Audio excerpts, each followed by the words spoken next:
But anyway, I called him and I said, hey, they're getting tired of this thing, okay? We need a new one. And so I said, why don't you come out and film this? We're doing a baby dedication and stuff. So he was nice enough to do that. So anyway, he's a great guy though. You should go say hi to him. So, but you all look great today, by the way. I'm sorry I didn't give you any kind of pre-warning, but you're all beautiful. You're so great. But I'm definitely throwing you guys up on YouTube. So anyway, but one of the things that was really bothersome about Jesus was his over-assumption of people's capabilities. Like when you look at Jesus' ministry and especially his relationship between the apostles, the disciples, he had this huge grandioso idea of what they were actually able to do. And so he kept putting them in these situations where they were in way over their head, where they would fall flat on their face. And I think many times they were looking at Jesus. Jesus is like, oh, you guys could do this. Don't worry about it. And they're like, Jesus, no, we have no clue what we're doing. What are you talking about? But really, they should have seen this coming because Jesus starts this right from the beginning, right from the get-go. Even when he invited them, okay, they're out on a boat. They're a bunch of fishermen. They've been on a boat all night, and Jesus says, hey, man, come follow me. Come follow me. And why would they do that? He gives them an invitation. He goes, hey, I will send you out to fish for people. Which we should have known right there where everything was going and how it was going to go. Because these men had been on a boat. This was their profession. They were fishermen. And guess what? If you read the story, they caught 0 fish. And Jesus is like, hey, you guys are some sort of fishermen. I tell you what, why don't you come with me and I will teach you how to fish for people. Which they probably would have been like, should have been like, man, we can't even catch fish. How in the world are we going to be people who can catch other people? Like, this doesn't even make sense. But Jesus continued to do this. He put them in these scenarios, in these different environments where there would be this tension, where God had huge expectations for them. But they would fall flat on their face. As a matter of fact, later on, John remembers when Jesus said this. He goes, man, I'm so excited for you guys. I tell you what. He says, I tell you, whoever believes in me, like you guys do, whoever believes in me will do works that I have been doing. And they will do even greater things than these because I'm off and I'm going to the Father. I mean, think about that for a minute. Think about if that would even happen today. Think about if I even called you today. And I was like, man, I am so excited for you. I tell you truly, you are going to do greater things than Jesus himself did. You would go, are you out of your loving mind? Like, what kind of NyQuil have you been sipping, man? Like, there's no way I could ever do greater things than Jesus. The apostles were sitting there going, there's no way we are ever going to do greater things than Jesus. But the thing is, and John would talk about this later in his gospel. John's gospel is so unique. They're each unique in their own way, but I love John's gospel because he wrote this at the end of his life, so he has all this perspective and stuff, and he talks about how Jesus had these faith tests, how Jesus would put them in these artificial moments of tension, and they were designed to stretch their faith and blow up their faith. And the reason is because he knew how short of a time he had. So he had this short amount of time, and he was trying to use every moment he could to grow up and blow up their faith. And in the middle of these artificial moments, these created training sessions of Jesus's, there were these opportunities for them to grow. But the thing is that challenge, that test that existed there, that invitation, not only did it exist for them, but it also exists for us still today. And probably one of the most memorable points of tension, these artificial training sessions that Jesus would create, was when Jesus fed the 5,000. Actually, when Jesus feeds the 5,000, this story is recorded in all of the Gospels because all of them remember this point in time in their faith journey. Whether it was Peter or it was John or it was Matthew, they all remember this point in time. And this is how the story goes. It says that Jesus was teaching 5,000 people on a hill. I mean, it was just people everywhere. And as evening approached, the disciples came to Jesus and said, this is a very remote place, and it's already getting very late. Which we all know what was really up. The apostles weren't really concerned about everybody else. What they were really doing is they were coming to Jesus and going, Jesus, we need a dinner break, okay? I don't know if you've looked around. We're in the middle of nowhere, okay? The nearest Mickey D's is like 10 miles from here, okay? It's a very remote place. Hey, we got an idea, okay? And he turns to him, and this is what he says, send the crowds away. Jesus, send the crowds away so they can go to the villages and buy some Mickey D's, you know? And then everybody can come back and we can kind of restart this whole thing. But let's just send everybody away for a dinner break. You know, just being practical. And then I think Jesus looks at him maybe with like a half smile. He goes, hey, you know what? I tell you what, I got an idea. And Jesus says, they don't need to go away. Why don't you give them something to eat? To which the disciples probably went, there he goes again. If you're just joining us in this series, we are talking about faith for the next 6 weeks. And we're in part 3 of this series. And we've been talking about faith and what grows up and blows up our faith. And what we learned from the very beginning is that Jesus was amazed by 2 things. There were 2 things that made Jesus' jaw drop: great faith and lack of faith.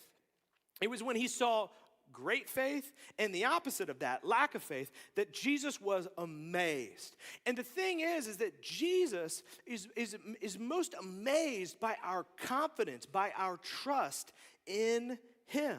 And it's for this reason that Jesus' initial invitation to his disciples was to follow me.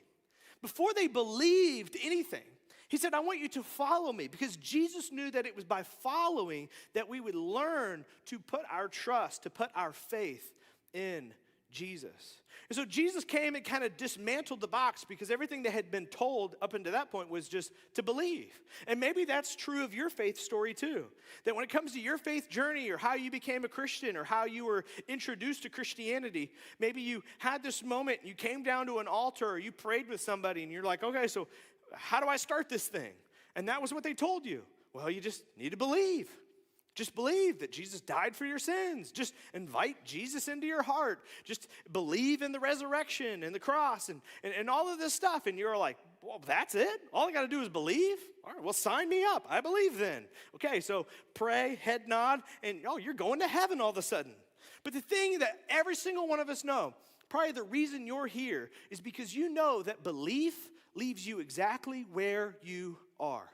It's not belief that gets you anywhere further. It's not belief that gets you through the storms of life. And what we've learned in this series is that although the church has dumbed it down to simply believe, that Jesus' initial invitation was for us to follow. And that God is most honored. God is most honored by our living, active, death-defying, in spite of faith. This is what God honors God. This is what makes God's jaw drop, is when our faith is not something that's simply in our heart or in our mind, but it causes us to do things. It's lived out. It's death-defying. It's in spite of what's going on.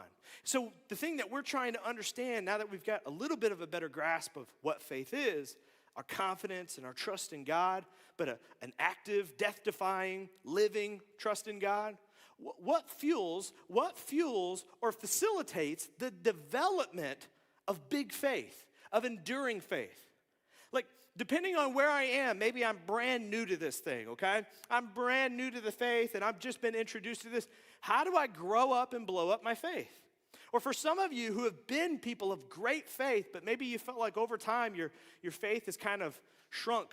Maybe it's kind of become feeble or fragile. Or maybe it's something you've completely walked away from and you're trying to understand, how do you walk back into it? What is it that develops our faith, that grows it up and blows it up? And the first thing we talked about last week was practical teaching. That at some point in time, if you talk to somebody of great faith, they'll tell you, oh man, along the way what happened was somebody explained this to me in such a way, they explained the teachings of Jesus to me, where it felt like all of a sudden I had handlebars to grab hold of. All of a sudden I knew what to do. I knew how to take the words and teachings of Jesus and I knew how to make it applicable. I applied it to my life and I actually knew how to live it out. And we talked about how Jesus said that is what grows a great foundation. He says that's how you grow a foundation on the rock. is by taking the words and not simply hearing them, but putting them into practice. And the thing is that when our active faith intersects with God's faithfulness, that's when our faith grows. Because faith, like we talked about, is like a muscle. Faith is like a muscle, and it's got to be active. It's got to be stretched. It's got to have some tension on it. We've got to have some weight on the bar, and we've got to work that faith muscle. And when we work that faith muscle, when we put our confidence in God and go, all right, well, this is what you say I should do. This is who you say I should forgive. This is how you say I should give away what I have. Well, I'm going to trust you with that, and I'm going to actually do it, not simply believe it. It's when we do that on the other side of the event, on the other side of the conversation, on the other side of the exercise, we experience God's faithfulness. And that causes our faith to grow. That causes our trust in God to go up a notch. Now, the second thing that we're going to talk about this week is this: personal ministry. Personal ministry. Because the thing is when you talk to somebody of great faith, they'll tell you of a time.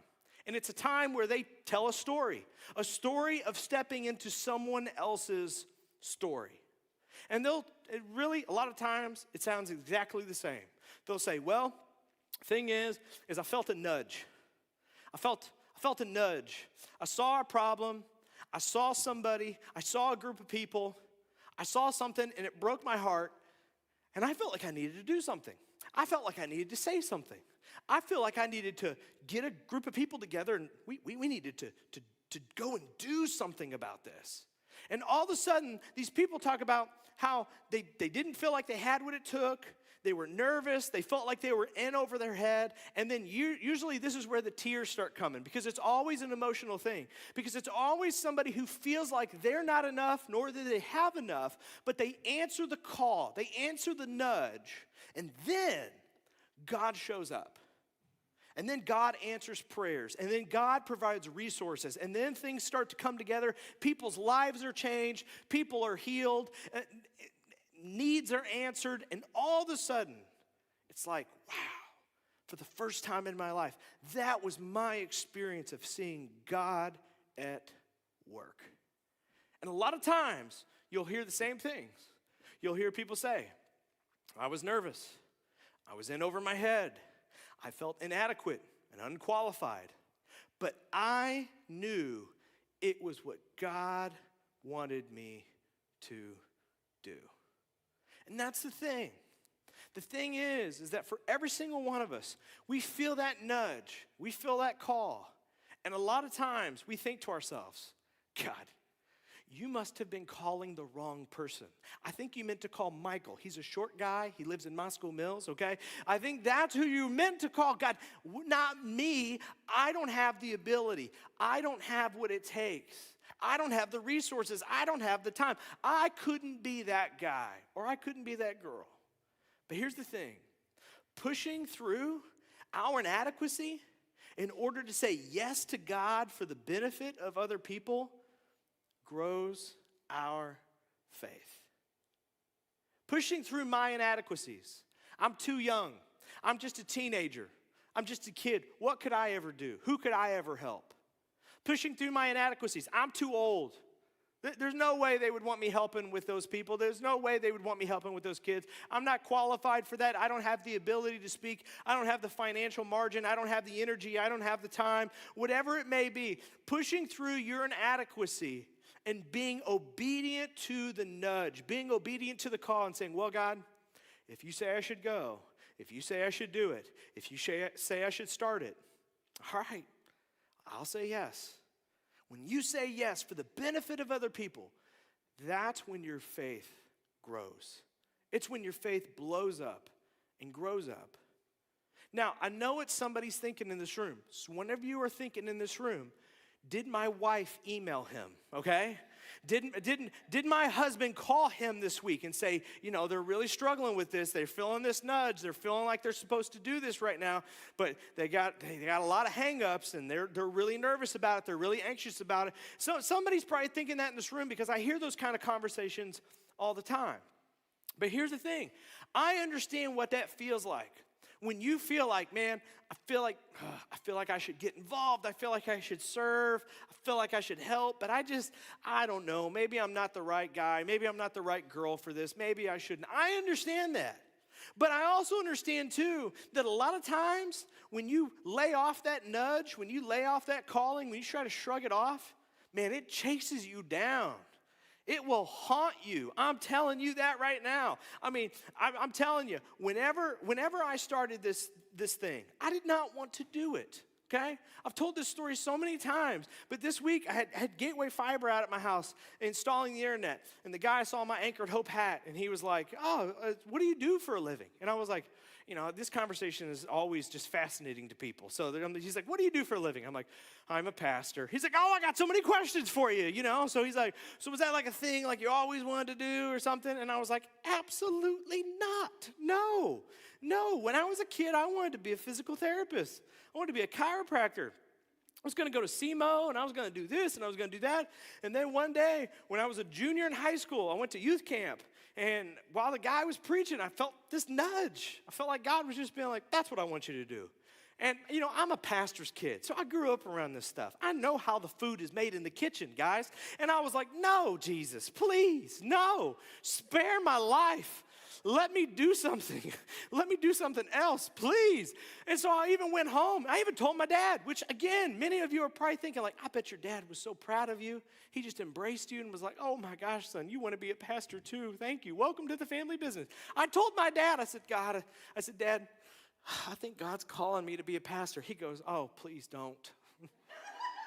Please tell me no.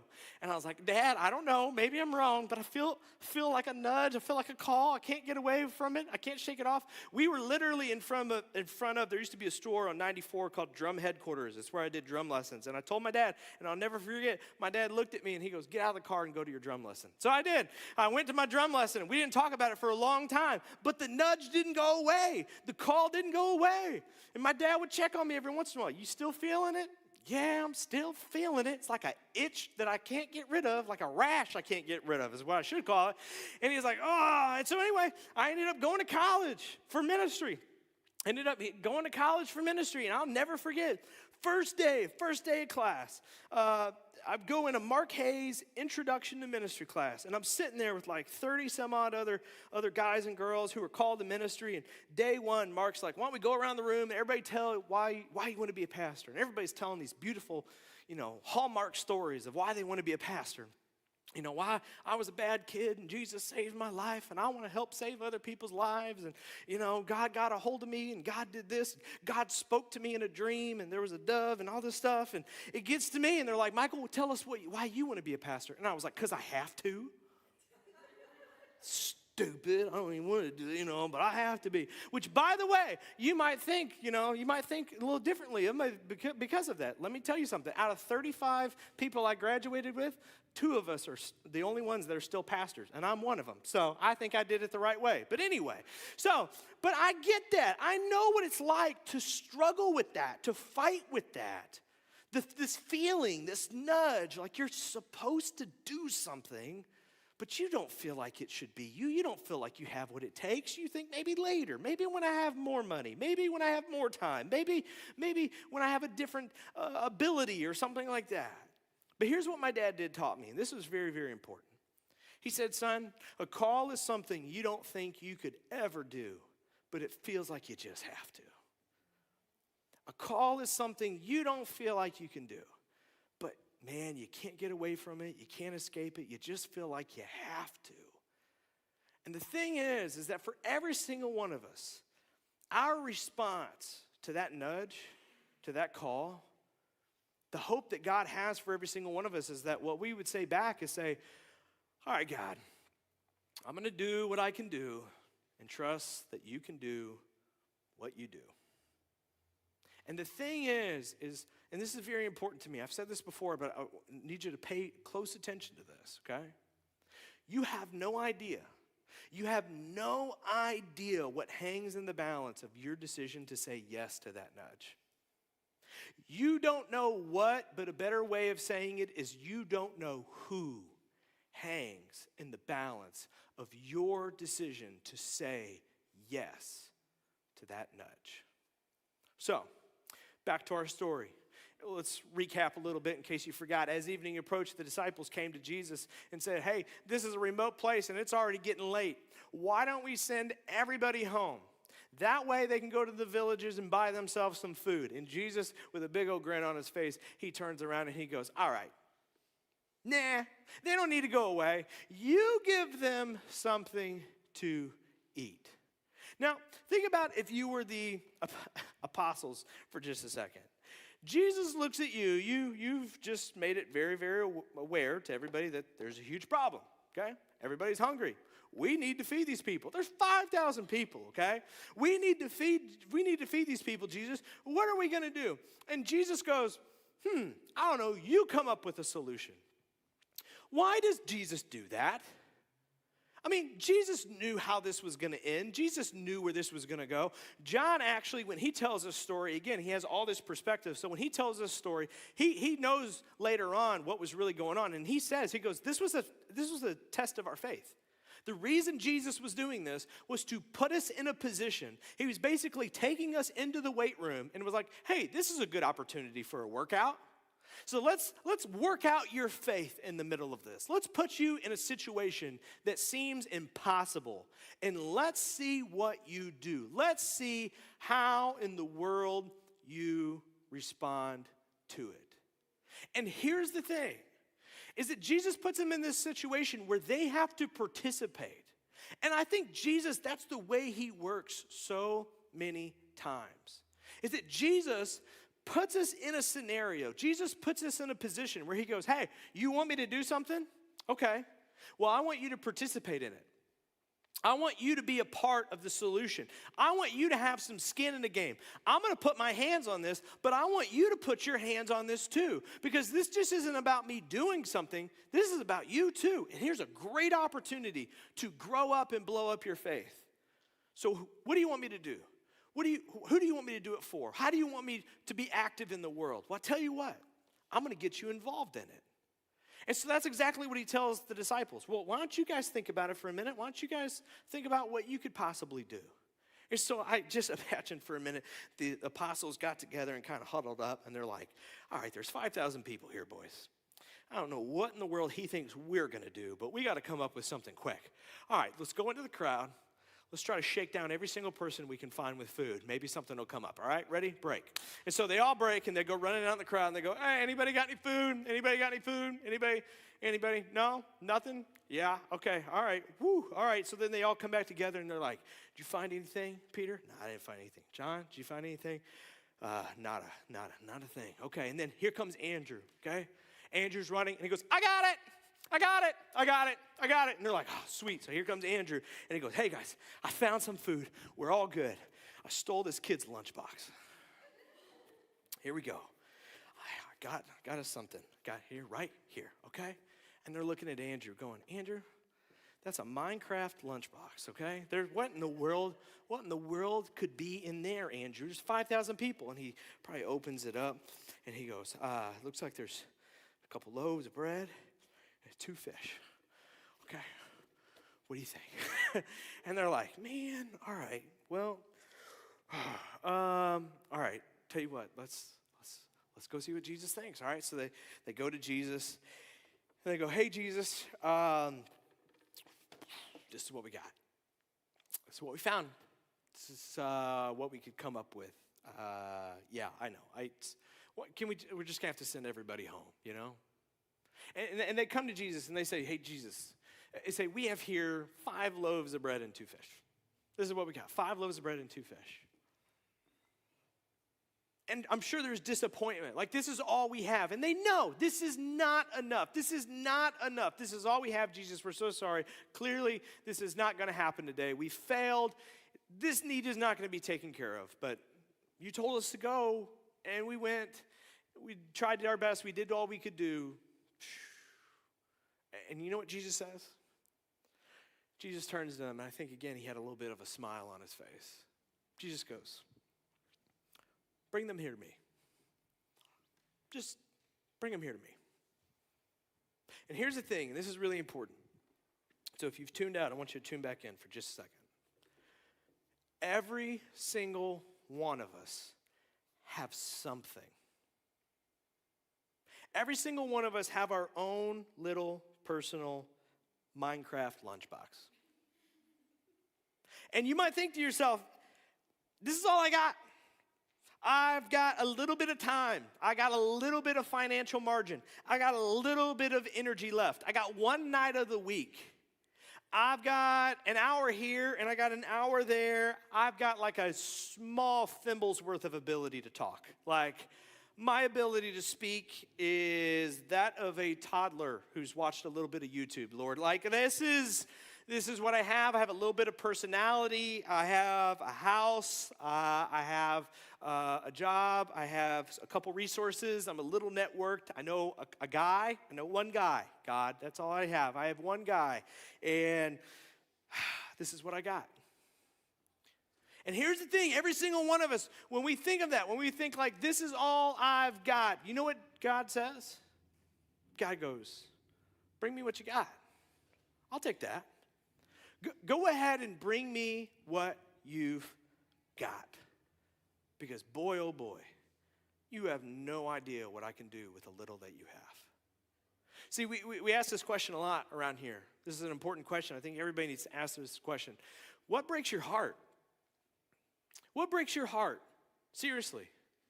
I think there's plenty of things to choose from in this world we live in. What breaks your heart? Is it kids without a home? Is it children who don't have two parents, who don't have any parents, who don't have parents that want them, that are growing up in drug addicted, lonely homes? Is it families? Is it the divorce rate? Is it that you want to see couples make it, that the 50% divorce rate that we're facing today just breaks your heart? You just hate to see it. Is it the faith of the next generation? Is it as you see this next generation and what they're up against and the mental health crisis that we're in the middle of? Is it that? Is it the faith of your coworkers? Is it the faith of your community? Is it the needs of the community? Is it those who have to live in shelters? Is it those who are addicted? What is it that breaks your heart? I would bet that there's something that when you see it on social media, when you see it in the news, when you see it in real life with your own eyes, it just breaks your heart. Have you ever thought that maybe God wanted you to do something about it? That God wanted you to be involved in fixing it? That God wanted you to come up with a solution? And you've probably thought, yeah, but not me. I don't have the time. I don't have the resources.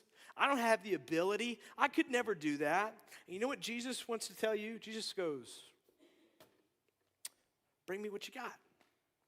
Just bring me what you got. So that's exactly what the apostles did. They bring this lunchbox to Jesus and they go, well, this is what we got. And Jesus goes, that's fine. Bring me what you got. And then it says next, he tells a story. Jesus starts, all right, everybody, sit down. I'm about to do something really cool. Everybody sit down. Everybody sit down. So he has 5,000 people sit down, and he takes the 5 loaves and the 2 fish, and he looks up to heaven. And these moments, I think, were probably so funny to see in person, because I think in these moments, when Jesus prayed before he performed these miracles, he probably just looked up and said, all right, God, you know what I'm about to do. And I got to do this because I got to know it's from you through me, but here we go. And it says that he gave thanks and he broke the loaves. And then he gave it to the disciples. So again, I know you know how the story ends because we've all heard this before. But just imagine for a minute you don't know how it ends, okay? Which, honestly, I say that in so many sermons. And sometimes there's always somebody in the crowd that's like, no, I didn't grow up in church. I don't know how it ends, which is always the coolest thing in the world. So some of you might be on pins and needles right now. You have no clue what's going to happen, which is really exciting. So anyway, so just think about this for a minute though, all right? Jesus takes a couple loaves of bread and 2 fish, 5,000 people, 12 apostles standing in front of Jesus. And Jesus just looks at the apostles, starts ripping it up. And he goes, put your hands out, boys. And so they're like, all right, take their shirt. Go ahead. Put it in my shirt, Lord. You got to think about that. How did they hand it out, right? They probably just put it in their tunic or whatever, which they didn't wear underwear, so maybe they didn't lift up their tunic and do that. But anyway, maybe they just put their hands out. Maybe they had like a big, like plate or something like that, but they just put it out, and Jesus just starts, filling up whatever they had, their hands, their tunic, their shirt, whatever he had. And then when they were full, he goes, all right, go pass it out. And just think about it for a minute. I mean, you've got this much bread and fish in your shirt, and you turn around to the crowd, and you're facing 5,000 people. And you're like, this is not going to go far. And they're like, we're going to look so stupid here in a minute. I'm going to go out, and then the person behind me is going to go out, and then we're going to run out. That's what's going to happen. But they had a decision to make. They had to decide what they were going to do. Even though it looked like it was going to be an epic fail, even though it looked like it was not going to work out, even though it looked like they did not have enough, they had to, in that moment, decide what they were going to do with the invitation that Jesus had given them. And you know what they did? They did what they knew how to do, and they trusted Jesus knew what he was up to. And so they go out to the crowd, they hand it out, and then they're empty. And they got to turn back around, and they're thinking, man, I'm going to go back to this line, and Jesus isn't going to have anything left. And then they get to Jesus, and he's still there. Put your hands out again, boys. So he fills them up again, and they're going, all right, okay, well, all right, well, it's not going so bad, but okay. So they turn back around into the crowd. They get some more people. Now it looks like, we got a couple hundred knockout. Hey, this isn't too bad of a day. Obviously, we are about to run out. There's no way Jesus has any more. But, I really think, but this isn't bad. So, they walk back with a little bit of confidence, and then they go back, and Jesus is still there. Still got some. And so they put their hands out again. And they're going, what in the world is happening? How in the world is this happening? And then they turn back to the crowd, and then I think at that point, they were like a little excited. They're like, this is real. Oh my goodness. Oh, here, we got more. We got more. Here, come on. No. I don't know how it's working out, but we've got more. It's all good. And then I imagine when they're empty again, they turn around, and this time they're kind of like, got a little pep in their step to Jesus, and they go to Jesus, and he's sitting there, and he's like, he's still dishing it out. He's still ripping it apart, and they're like, what in the world? And so they're getting even more, and this time they're just running out to the crowd. They're just like, here, it's not going anywhere, and they're just feeding everybody, and they're amazed, trip after trip after trip. And with each trip, they've gone from believing we are about to run out to probably believing we ain't ever going to run dry. And here's the thing. They get to the end of that. And by the end of that, they had complete confidence and trust in God. This is very personal for me.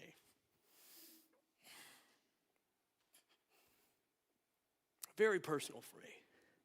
Because here we have our own loaves and fish story. 8 years ago when we started this, I was just a young kid, no clue what I was doing, in an area overpopulated with churches, meeting at Bonfils Auditorium with a handful of people, thinking, what in the world is our church going to matter? I wanted our church to matter. I wanted our church. Somebody posed a question to me once. They said, you know what? You're going to want a church that if you had to close tomorrow, that your church would be missed. And I looked at our church and I thought, well, it's a great church, but honestly, if we closed tomorrow, we wouldn't be missed. Our community wouldn't care. And so I thought, we got to do something about that. I want us to matter to our community. And so, I went to the district offices were right across the street from Bonfils Auditorium. So I went in there and I just said, hey, we just want to matter. We want to do something that matters to our community. What could we do for you? You guys have allowed us to rent this facility, and you're here, you're in our neighborhood. What could we do? And they said, well, Main Street Elementary is just 2 blocks that way. Why don't we hook you up with them? And so I go in there and I meet Lisa Hamlet. She's Lisa Anderson now, but she was Lisa Hamlet, the counselor there when I met her. And I said, Lisa, what could we do for you? How could we serve you and your students? And she said, well, Christmas is coming up. Kids love shoes. I was like, yeah, kids love shoes. She goes, what if you provided shoes for 40 kids? I thought, yeah, I think I could do that. So anyway, I told her, yeah, 40 kids. So we did this event called Breakfast with Santa. Some of you remember this. We said, we're going to get 40 kids shoes, and the school counselors are going to invite them. We're going to get 40 kids shoes. We're going to do a pancake breakfast, and we're going to dress up Tim Dillo as Santa Claus, and he's going to give out all these shoes, right? And so anyway, I go to my dad. My dad was my lead pastor back then because we were still paired up with his church, and he was pastoring here, and so he was technically my boss. And so I went to my dad, and I said, hey, I got this new idea. I want to give 40 kids shoes for Christmas. And he said, how much is that going to cost? And I said, about $1,000. And he goes, are you out of your mind? He goes, we don't have $1,000 in the budget. He goes, you don't have $1,000. No one has $1,000. We don't have $1,000. And he looked at me and he was like, this is not going to work. He said, the church our size, our church at that time, we were like 50 or 60 people, and that's counting kids, you know? And you see how many kids there are. There are a lot of kids. We were kids, okay? We were like in our early 20s. We were all being babysat by Martha and Larry Ware. That was the current state of our church, okay? It was like a youth group hyped up on donuts and sugar. That's what it was, okay? And my dad's looking at us going, you guys can't do that. And I immediately agreed. I was like, you're absolutely right. I know. This is a big ask. You're right. Maybe, you know what? Maybe we should leave this. This is like Church on the Rock, Elevation Church. Leave that kind of thing up to those churches. You know, I'll call Morning Star in the morning and be like, hey, I got a great idea for you guys in your $5.5 million budget, okay? But then I spent time praying about it. I couldn't get away from the call, couldn't get away from the nudge. God was like, no, I called you to do this, and I put you in Bondfields for a reason. I put you 2 blocks away from Main Street Elementary. You're supposed to do this. So I went back to my dad, and I said, man, I got to do this. I have to do this, Dad. And he goes, if you can work it out, you can do it. It took me one pitch to Bank of Old Monroe. And they handed me a $1,000 check. They said, here you go. I thought, wow, okay. So we did it. We did it. And then many of you know the story. We developed it, and we saw some problems, and we did a lot of studying. We read a lot of books, and we figured out the best way to empower families in a dignified way. And then that gave birth to the Affordable Christmas Shop. So then I came back to Lisa, and I said, hey, Lisa, Breakfast with Santa, it's great, but it's got some problems. I think we need to rethink this. I want to do this I want to empower families. I want to do it in a dignified way. I want to do this Affordable Christmas Shop where we collect money and toys, and then we sell everything for 90% off. That way it's given in a dignified way, and you know, here's what I want to do, and I want to take care of like 50 students. Then, again, how much is that going to cost? $5,000. Okay, again, we weren't much bigger at that time. Just a couple of us who were in our 20s decided to have babies, okay? So Darren and Shayna made a baby. Me and Kate made a baby. So now we're like to 65. And again, that's just 65, 5 newborns in the church, okay? So we really haven't grown that much, but here we are. Now pastor's asking for $5,000 to take care of this. And at this point, my dad's gone, okay? So now I got nobody to lean on. I'm on my own on an island asking for $5,000. You know what? We got it. We got the $5,000. We did the Affordable Christmas Shop. Went great. Had a little set aside for next year. Raised a little extra. Had a little bit set aside for next year. Whew. Then I'll never forget, I get invited to a meeting. Everybody wants to hear this story because at that point, we had partnered with Main Street Elementary to where Lisa and Main Street Elementary, every time they had a need, anything they needed, they came to us and we answered the need. If they needed backpacks, we provided backpacks. If they needed peanut butter for their food pantry, we did Peanut Butter July month, and we had hundreds of jars of peanut butter. It didn't matter what it was. We took care of the need. And so everybody's going, what in the world's going on? Well, how is Main Street being so taken care of? And so I go to this meeting, and every school is represented there with all of their counselors, and Lisa stands up and goes, let me tell you the story of how Mike Davis came to me, and we've partnered together, and this is everything we've done.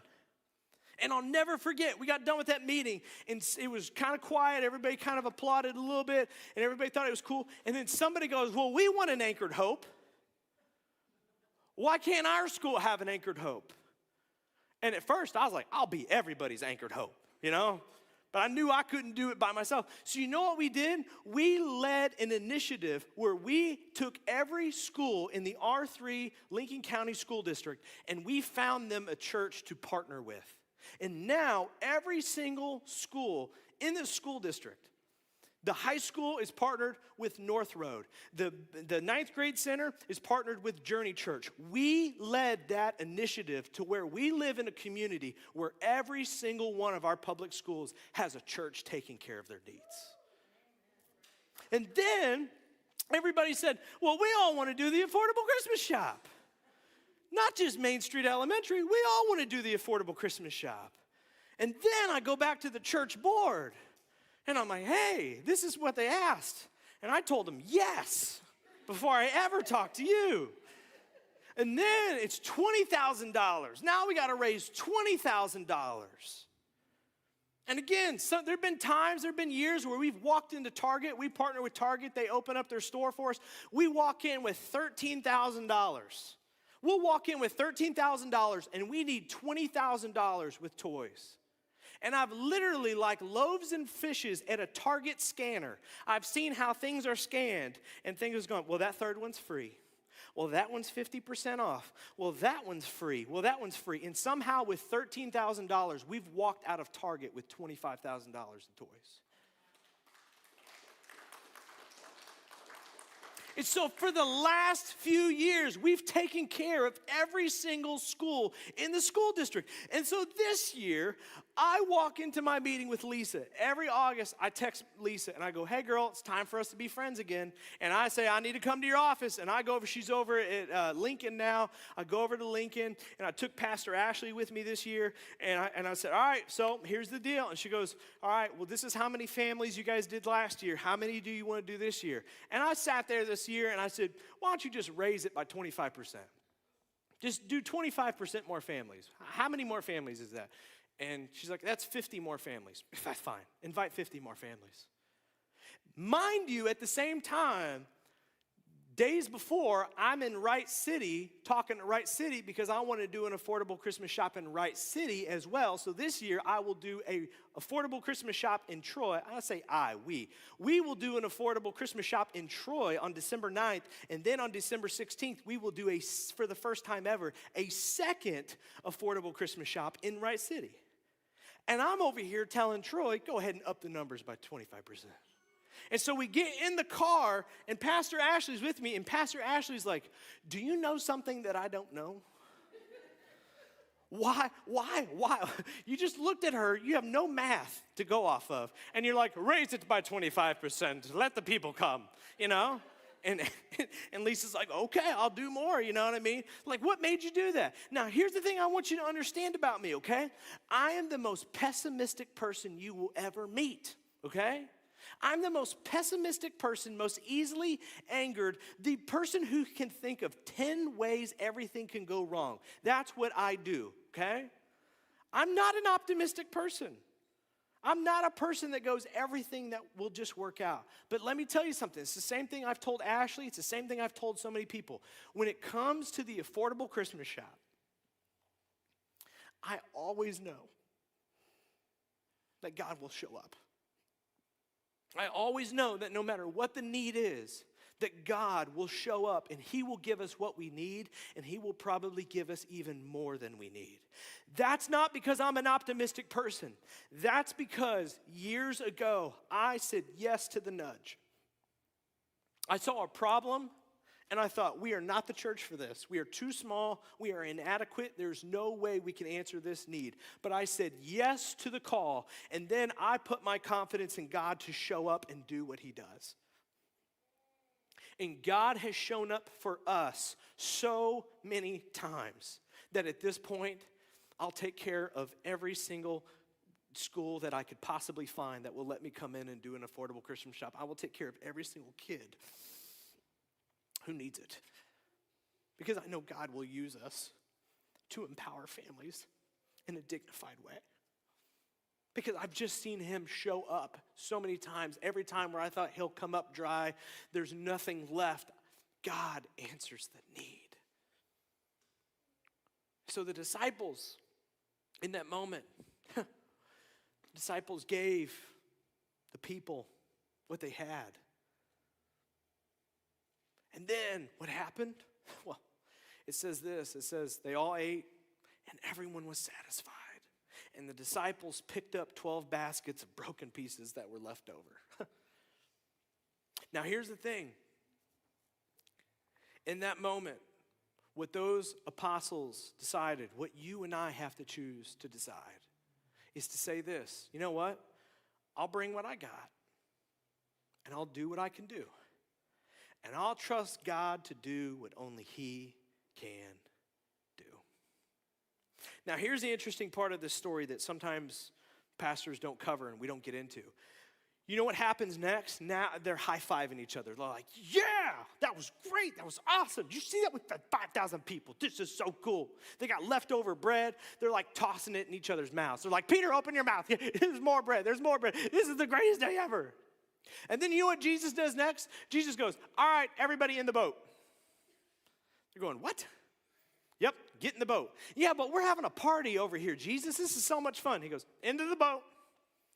And you know what he does? He gets them all in the boat, and they're very confused, and they sit down, party's over, and Jesus goes, bye-bye. And he's like, row to the other side. Row to the other side. Yep, you'll see what happens next. Just go ahead, row to the other side. I'll meet you over there. And do you know what happens? Jesus pushes them to go to the other side, and a storm breaks out. Pitch black, storm breaks out. They're crying like babies. 3 hours later, oh, God, what have you done to us? Freaking out, all huddled together. Peter, we're going to die. And then Jesus comes walking out on water and goes, you dinglings. You believed me back then. You had confidence in me back then. You had faith in me back then. I was hoping I'd put you on the boat. Storm would come up, and you'd be like, you know what? We trusted him with our fish. We can trust him in this storm too. But that's not what you did, dinglings. Now, Peter, come try to run on the water real quick. You know, that's like an abbreviation of what actually happened. But anyway, you get the point, right? But here's the thing. I think this is so true of so many of us in our faith journey. And for some of you who grew up in the faith, who once at one point in time had great faith, but you feel like it's dulled, you feel like it's died down, do you know why that is? It's because Jesus took them through a faith exercise. And they survived. They got through it. And God used it to grow up and blow up their faith. And they wanted to stand there and high-five each other and be like, that was awesome. Let's just stay here. And then Jesus was like, if I leave you here, you won't be prepared for what's next. Because there's bigger storms ahead. There's something waiting for you that I've got to get you ready for. So, all right. You got through the loaves and the fishes. Get on the boat. I've got to put you through something else. And for many of us, the reason that our faith has become dull is because at one point in time, we had a faith exercise and we got through it. We survived it. We actually did really well. We planted a church. We helped some kids through Christmas. And then Jesus came along and he's like, all right, do all the schools. All right, you planted one church, go plant another one. All right, you did this, I want you to do even more. And we were like, no, I don't want to get on the boat. I want to stay at the party. I have done a good job, and I would like to stay here, Jesus. But here's the thing, Jesus doesn't want to leave you where you are. There's other things ahead. For you in your faith, there's other things that are going to come up in your family, guys. There's other things that are going to pop up in your marriage. There's bigger problems and bigger things that God wants to use you to help conquer and change. And so he's going to throw you into another faith test. He's going to throw you into another storm. He's going to throw you into the ring again. One gym session ain't going to get it done. It's time for you to go back, and guess what? God's going to slap some more plates on the side and say, all right, lift this now. That's what he does. And the disciples, man, some faith tests, they failed. Some faith tests, They passed some faith tests. They got through. But at the end, this is what Jesus says to them. He says, hey, you're going to go. You're going to go and make disciples of all nations, and you're going to baptize them in the name of the Father and the Son and the Holy Spirit. And the apostles probably looked at Jesus and said, Jesus, nowhere. And Jesus was like, yes, we are. Yes, we are. Okay. Tell you what, Jesus. I'll bring you what I got, and I'll do what I can do, and I'll let you do what you do, and I'll trust that you're going to come through. And here we are 2,000 years later, retelling their stories. We can remember their names. We can recite what they did and what they said that day. Because here's the thing, personal ministry positions us to experience God's power in our weakness. You want to experience God? You want God to feel real to you? It's not going to happen in a worship experience with a particular song. It's not going to happen in one of my messages. It's not going to happen through something on YouTube or reading a book. You know when God's going to feel most real to you? You know when you're going to come to that point where you tell a story of God at work and it makes you cry, it brings emotions into you, and it just seems so real and so raw. Do you know where those stories come from? Those stories come from somebody who feels like they don't deserve it, somebody who feels like they're inadequate, somebody who feels like their past disqualifies them, somebody who feels like they don't have what it takes. But they step out and they answer the call and they say, all right, God, use me. And God does it, and God uses them, and lives are changed, and children are taken care of, and the world is made a better place. And it's on that journey that we go, now I feel it. Now God feels real. Because the people who changed the world are the people who said yes to the nudge. And the people who said no to the call, the people who said no to the nudge, do you know who they are? No, you don't. Because nobody knows their names. Because they didn't do anything worth remembering. And for every single one of you, I know what you can do. I know that every single one of you have a lunchbox. You have something to give. And it might be small, and you might think it's inadequate. But let me tell you something, it's enough. And I know that for every single one of you, if you bring what you've got to Jesus, Jesus will go, bring it to me. And through you, and with what you've been willing to bring, I'm going to change the world through you. I'm going to do something incredible. I'm going to take care of somebody else for you. Will you pray with me this morning? Father God, I know that every single person this morning has got a lunchbox, has got something to bring. God, would you help us to have the courage? Would you help us to have the faith to say yes, to answer the call, to bring you what we've got? And God, would you take what we have and would you use it?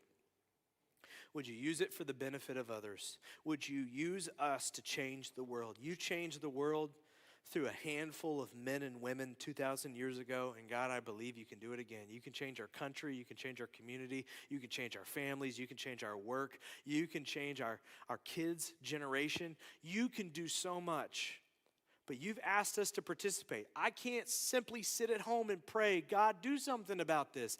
God, if I pray, God, this is what breaks my heart, will you do something? You're going to say, well, I need you to come and participate. I need you to do it too. I need you to be a part of this. And so, God, would I have the faith, would I have the courage to step forward and to participate in what you're trying to do in the world? Would you help me to step into somebody else's story for the benefit of themselves? God, we love you this morning. We thank you, and we pray these things in your name. Amen. The band's going to come back and lead us through a song.